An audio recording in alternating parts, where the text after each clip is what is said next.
Good afternoon. What is a wine skin?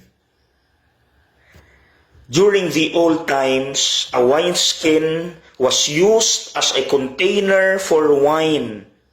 And from the word itself, wine skin, it was made from the skins of animals. Now, in the gospel today, our Lord Jesus said, new wine must be poured into new wineskins. Scientifically, yes, true. Because old wineskins, they can easily tear up.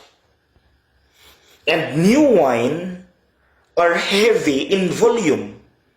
So when you pour new wine, which is heavy in volume, into an old wineskin, it can tear the old wineskin up. And eventually, the wine will be wasted. Now, how about spiritually? Brothers and sisters, the new wine that Jesus mentions refers to Him, refers to God, refers to His Word. Why new?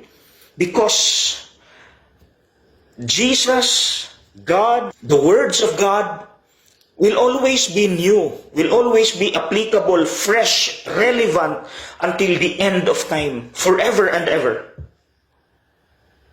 And how about wineskins? That's you and me. We are the wineskins. Now, why old? Okay.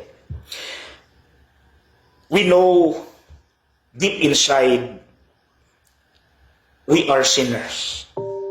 We know that. But we also have that desire to change. And that is why we go to church. Not just because the church is a museum of saints, but the church is a hospital for sinners. We go to church because we acknowledge that we are notorious sinners. So, please continue. Slowly, gradually, let us not give up in that desire towards change. Anyway, God sees everything. God sees our hard work. But the warning is, do not be lousy. Because as what the gospel readings last Tuesday and Wednesday said, that the devil is so cunning, so intelligent, that we easily give in to their temptations. And that makes us old wineskins. And so this is the point for our reflection. Please spend time to answer this question, okay? What attitude that we have right now? What habit or habits that we have right now?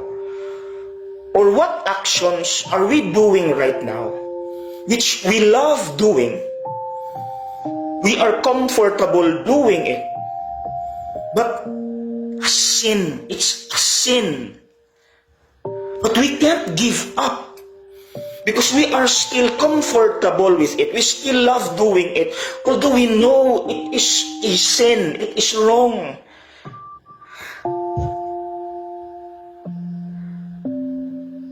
My dear brothers and sisters, we have to cooperate.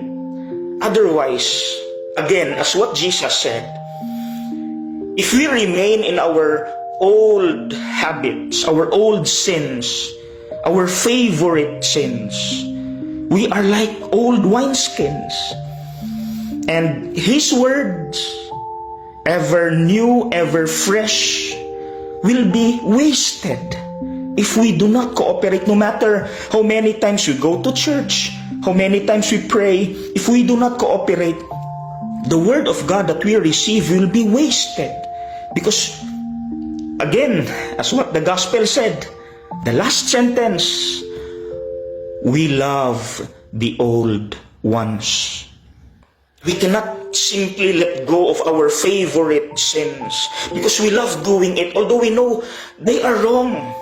So again, let me repeat our point for reflection. Please answer this. What attitude do we have right now? What habit do we have right now? Or what actions are we doing right now which we like doing, which we are comfortable with, but wrong? But we cannot give up that sin yet because we still love doing it. Brothers and sisters, I know it is difficult to let go our favorite sins, but we have to do something. We have to sacrifice. We must be new wineskins so that the Word of God, which we receive every time we pray, we go to Mass, we read the Bible, we help the poor, will not be wasted. Okay?